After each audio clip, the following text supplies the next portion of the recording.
Pocahontas.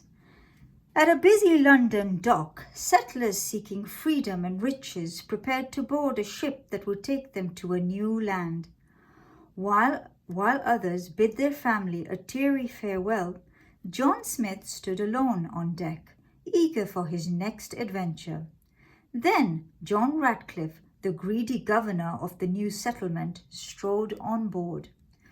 The journey was treacherous and lasted many months, but Ratcliffe reminded the crew of the new lives waiting for them. "Don't lose heart, men," he told them. "Nothing, not even bloodthirsty savages, shall stand in our way." Across the Atlantic, Native American warriors led by Chief Powhatan had returned from battle victorious. He searched the gathered tribe for his beloved daughter Pocahontas. As usual, however, Pocahontas was out exploring with her friends Meeko the raccoon and Flit the hummingbird. Later that day, Pocahontas went to see Grandmother Willow, a wise old tree who dwelt in an enchanted glade. Pocahontas was seeking advice about a dream she'd had.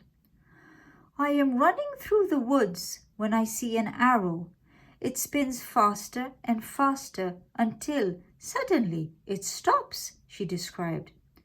Grandmother Willow thought the dream was trying to tell Pocahontas which path in life she should take.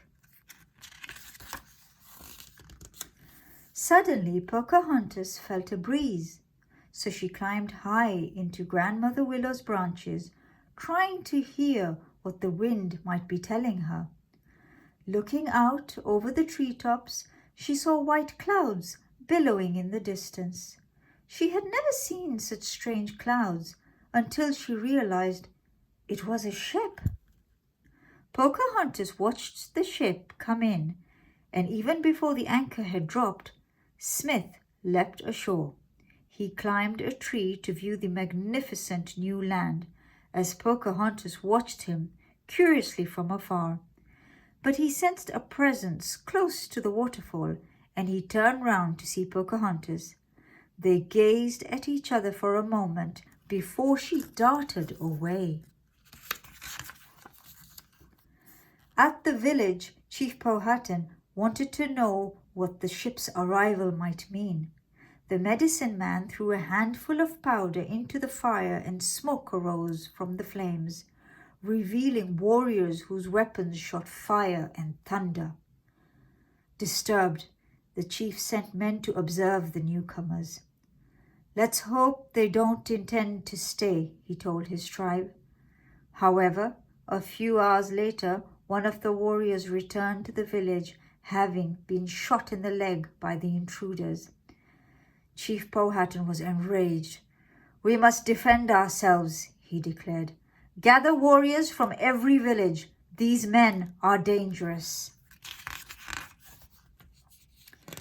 Back in the forest, Smith had followed Pocahontas and caught up with her at the river. As he held out his hand, a light breeze swirled around them, and Pocahontas remembered what Grandmother Willow had said. Listen with her heart, and the spirits would guide her. Pocahontas and Smith introduced themselves and started talking, slowly getting to know each other. Smith told her all about London, while Pocahontas showed him how all parts of nature are alive and connected. Suddenly, drum beats echoed through the forest. "Something's wrong," Pocahontas cried as she ran off. Later, Pocahontas was gathering corn when Smith emerged from the forest. Pocahontas sneaked off with him, asking her concerned friend not to tell anyone where she was going.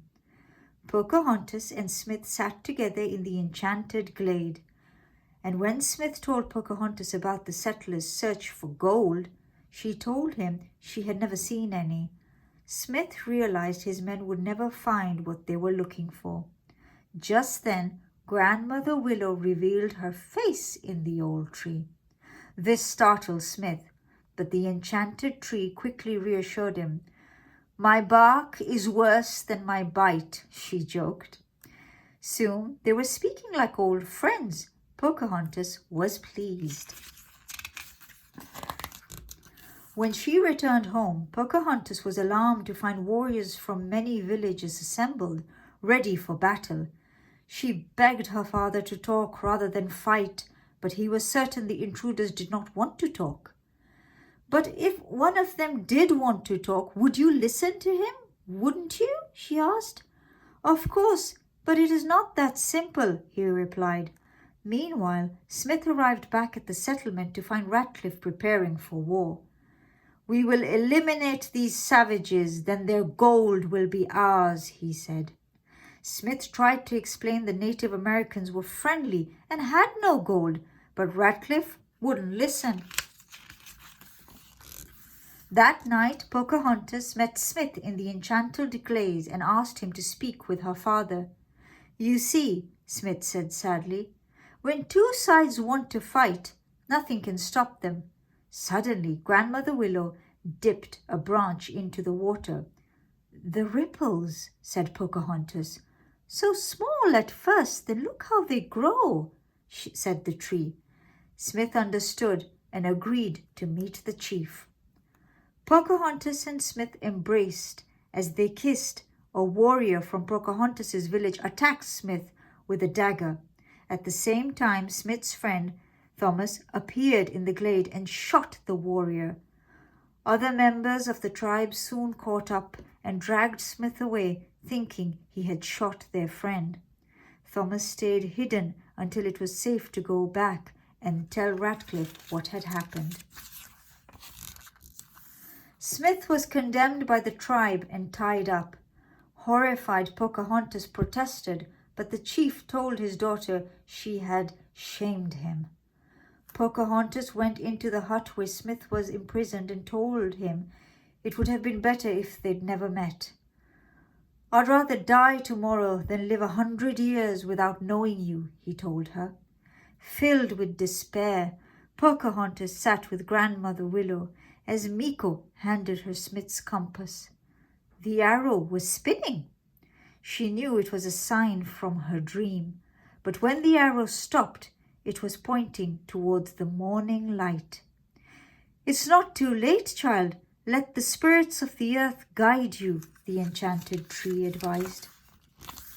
At sunrise, the Native Americans moved in procession, just as the armed settlers marched through the forest. Suddenly, Pocahontas threw herself on top of Smith. "If you hurt him, you'll have to hurt me too," she said. Everyone stared in stunned silence.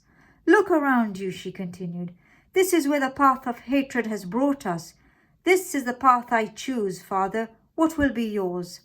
As the wind swirled, Chief Powhatan spoke. "Pocahontas speaks with courage and understanding. From this day forward, if there is to be more fighting, it will not start with me. Release him." The warriors lowered their weapons, but Ratcliffe ordered the settlers to fire.